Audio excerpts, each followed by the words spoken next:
नमस्कार। आज फिर आपके बीच में नए विषय के साथ में उपस्थित है। चारवाक का अनात्मवाद। भारत का प्रायः प्रत्येक दार्शनिक आत्मा की सत्ता में विश्वास करता है।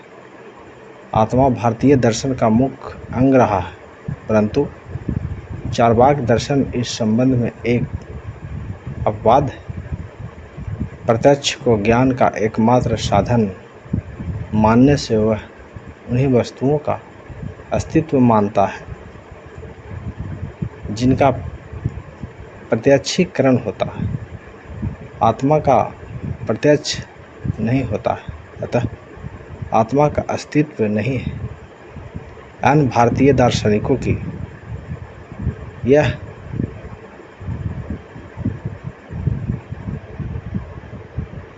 भारतीय दार्शनिकों की तरह चारवाक चैतन्य को आत्मा का गुण नहीं मानता।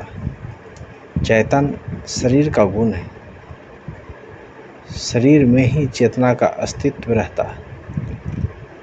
यहाँ पर यह आक्षेप किया जाता है कि जब शरीर का निर्माण वायु, जल तथा पृथ्वी जैसे भौतिक तत्वों से हुआ है, तो जिसमें चेतना का अभाव है, तब चैतन्य का आविर्भाव शरीर में कैसे हो सकता है? जो गुण कारण में नहीं है, वह गुण कार्य में कैसे हो सकता है? चारवाक ने इस प्रश्न का उत्तर देने के लिए एक उपमा का उपयोग किया है। जिस प्रकार पान, कत्था, कसैली और चूना के जिसमें लाल रंग का अभाव है, मिलाने से लाल रंग का निर्माण होता है, उसी प्रकार अग्नि, वायु, पृथ्वी और जल के चार भूत जब आपस में मिलते हैं तो चैतन्य का विकास होता है। गुड़ में मादकता का अभाव है, परंतु जब वह सड़ जाता है तो मादकता का निर्माण हो जाता है। चैतन्य भी शरीर का ही एक विशेष गुण है। शरीर से अलग चेतना का अनुभव नहीं होता। शरीर के साथ चेतना वर्तमान में रहती है और शरीर के अंत में के साथ ही चेतना का भी अंत हो जाता है। इस प्रकार चेतना का अस्तित्व शरीर से स्वतंत्र नहीं है। इसलिए चारवाक आत्मा को शरीर से भिन्न नहीं मानता है। चेतन शरीर ही आत्मा है। चेतन विशिष्ट देह को चारवाक ने आत्मा कहा। चेतन विशिष्ट देह वह आत्मा शरीर है और शरीर आत्मा है। आत्मा और देह के बीच अभेद मानने के फलस्वरूप चारवाक के आत्मा संबंधी विचारों का देहात्मवाद कहा जाता है। चारवाक ने देहात्मवाद अर्थात आत्मा और शरीर की अभिन्नता को अनेक प्रकार से पुष्ट किया है, जिसकी चर्चा नीचे की जा सकती है। पहला, व्यवहारिक जीवन में आत्मा और शरीर की अभिन्नता मनुष्य भिन्न भिन्न युक्तियों से प्रमाणित करता है। मैं मोटा हूँ, मैं पतला हूँ, मैं काला हूँ आदि युक्तियाँ से आत्मा और शरीर की एकता परिलक्षित होती है। मोटापन, कालापन, पतलापन आदि शरीर के गुण हैं। अतः आत्मा और शरीर एक ही वस्तु के दो भिन्न भिन्न नाम हैं। आत्मा शरीर से भिन्न नहीं है। यदि आत्मा शरीर से भिन्न होती तो मनुष्य के उपरांत मृत्यु के उपरांत आत्मा का शरीर से पृथक रूप दिख पड़ता। किसी व्यक्ति ने मृत्यु के समय आत्मा को शरीर से अलग होते नहीं देखा। शरीर जब तक जीवित है तब तक आत्मा भी जीवित है। शरीर से आत्मा का अस्तित्व अलग असिद्ध है।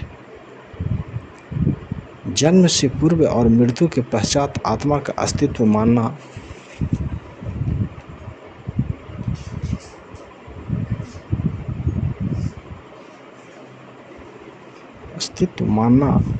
निराधार है।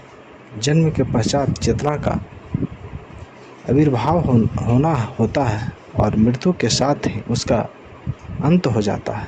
चेतना का आधार शरीर है। जब चेतना का जो आत्मा का गुण है अस्तित्व शरीर के अभाव में असंभव है, तो फिर आत्मा को शरीर से भिन्न कैसे माना जा सकता है।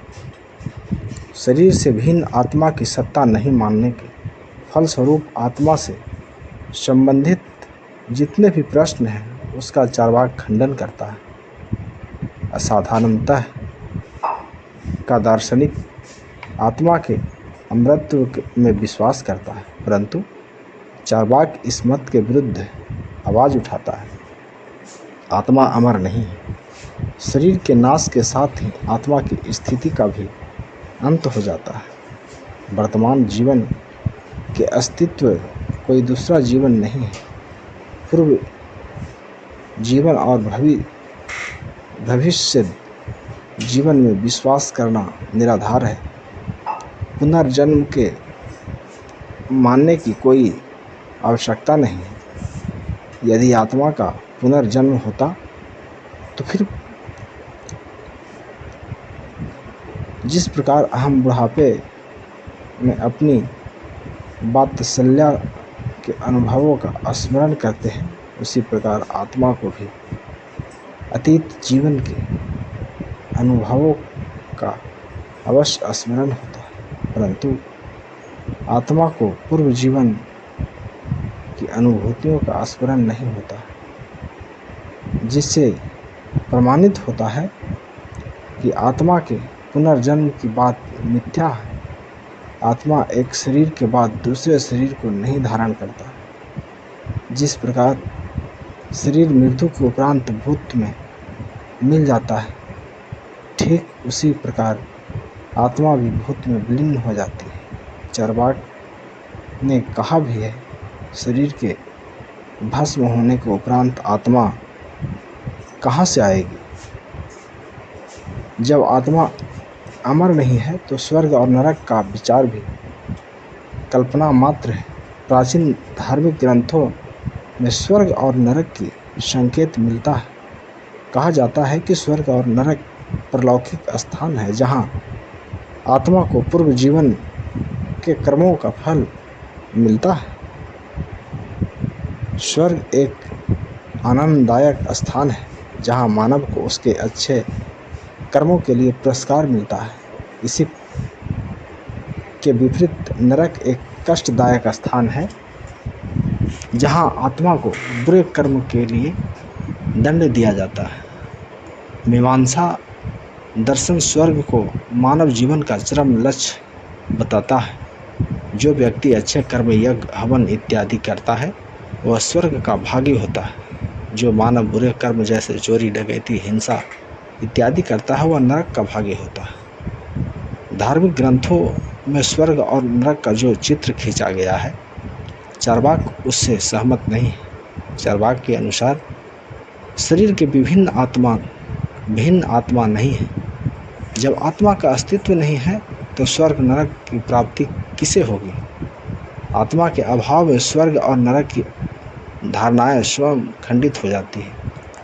ब्राह्मणों ने स्वर्ग और नरक का निर्माण अपने जीवन निर्वहन के लिए किया है। उन लोगों ने अपनी प्रभुता को कायम रखने के लिए स्वर्ग और नरक की बातें की है। स्वर्ग और नरक को अप्रमाणित करने के लिए चार्वाक अपना प्रधान तर्क अपनी ज्ञान मीमांसा के आधार पर प्रस्तुत करता है।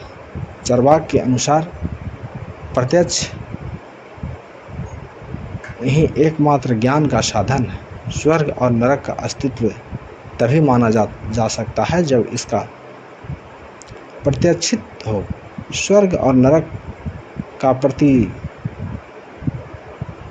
प्रत्यक्षीकरण नहीं होता, अतः इसका अस्तित्व नहीं है। ब्राह्मणों का कथन है कि मानव मृत्यु के पश्चात स्वर्ग और नरक का भागी होता है। चार्वाक इस मत के विरुद्ध आक्षेप उठाते हुए कहता है कि यदि मानव मृत्यु के उपरांत स्वर्ग अथवा नरक में जाता है तब वह अपने मित्र तथा संबंधियों के दुख और रोदन से प्रभावित होकर अवश्य लौट जाता है, परंतु हम लोग पाते हैं कि मित्रों और संबंधियों के चित्कार के बावजूद वह स्वर्ग से नहीं लौट पाता। अतः ब्राह्मण का यह कथन कि मानव मृत्यु के बाद स्वर्ग और नरक को प्राप्त करता है बकवास मात्र है। जब स्वर्ग और नरक का अस्तित्व ही नहीं है तो स्वर्ग को अपनाने के लिए तथा नरक से बचने के लिए प्रयत्नशील रहना मानव के अज्ञान और विवेक का परिचायक है। स्वर्ग और नरक के संबंध में सोचना एक मानसिक बीमारी है। यदि थोड़े समय के लिए स्वर्ग और नरक का अस्तित्व मान भी जाए तो वह चार्वाक के अनुसार इसी संसार में निहित इस विश्व में जो